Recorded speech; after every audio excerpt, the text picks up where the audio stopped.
June 1952. Time I surprise people who don't know me very well by calling myself a feminicist. They wonder how an old bachelor literary historian can espouse such radical views as equal pay for equal work, and even equal pay for comparable work, though occasionally I have trouble with the comparable part. But I more surprise them by assuring them that my feminicistism runs deeper than even money. I genuinely believe that in any way men care to define it, women bear half the responsibility for everything that humankind has destroyed or accomplished. I didn't always feel that way.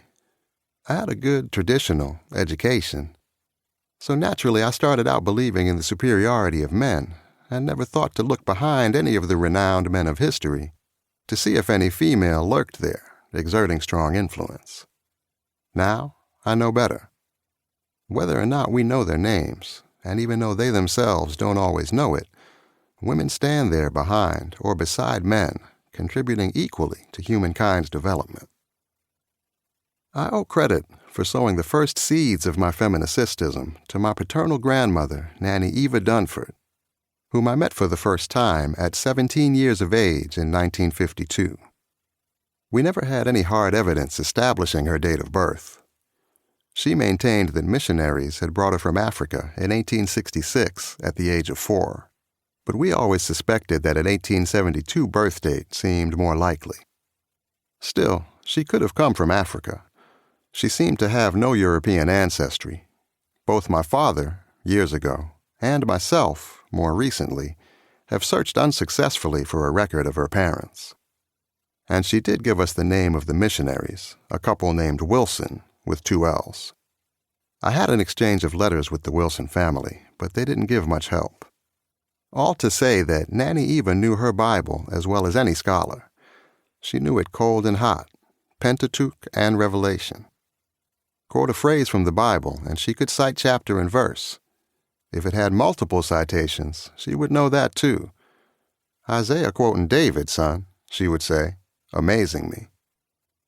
Nanny Eva Dunford lived with my Uncle G.L. and his wife Rose in a near mansion high up on a hill in New Marseilles.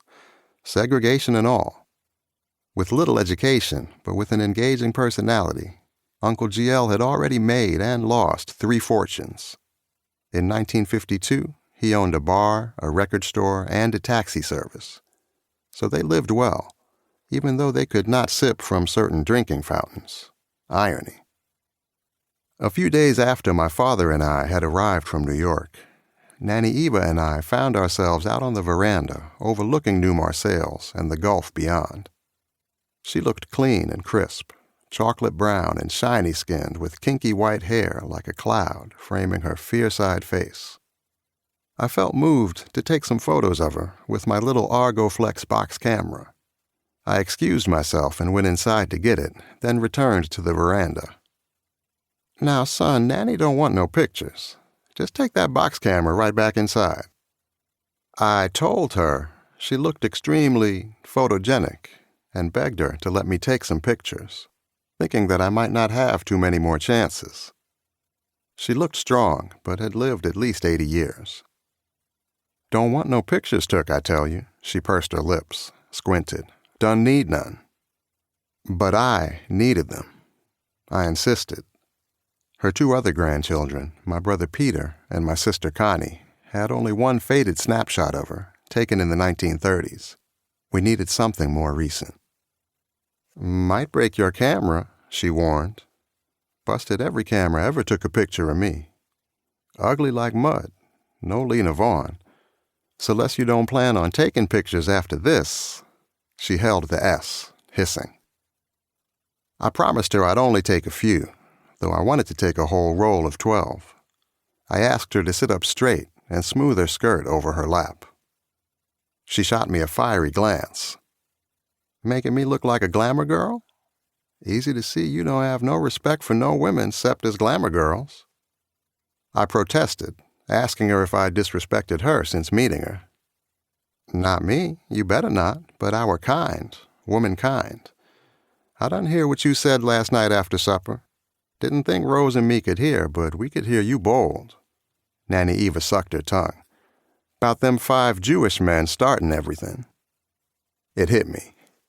After supper the night before, while the women cleared the table and washed the dishes, pretty-faced Aunt Rose bustling, Nanny Eva doing what she could at a slower pace, the men, Uncle GL and my father and I, sitting at the dining room table, had conducted wide-ranging intrafamilial and intergenerational discussions, during the course of which the subject of the Jews came up. Uncle GL stood opposed.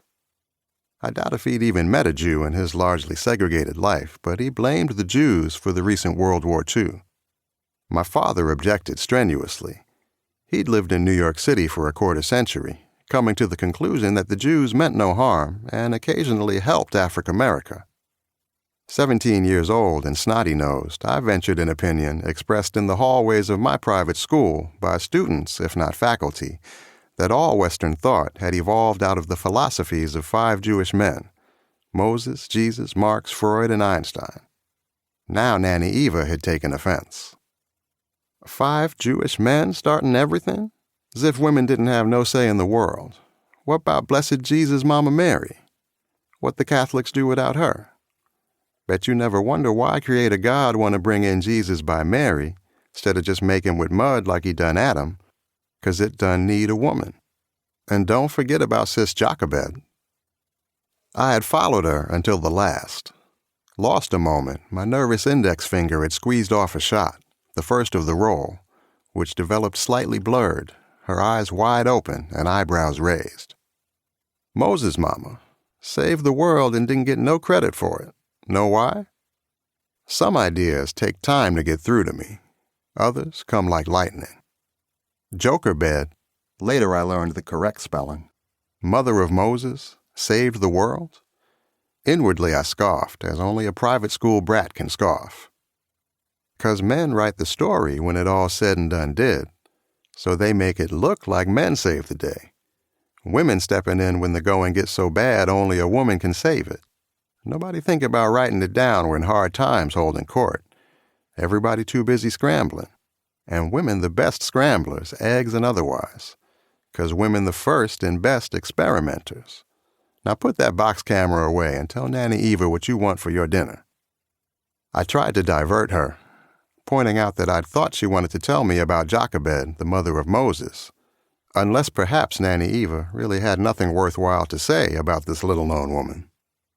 Well, I shouldn't have said that. The heat coming out of her eyes seemed to jelly the air between us. Nothing worth saying? About Moses, Mama? Why, son, what the most hard times you ever know? While I thought of an answer, I took a second shot, the old lady glaring at me, really the top of my head, as I bent looking into the viewfinder.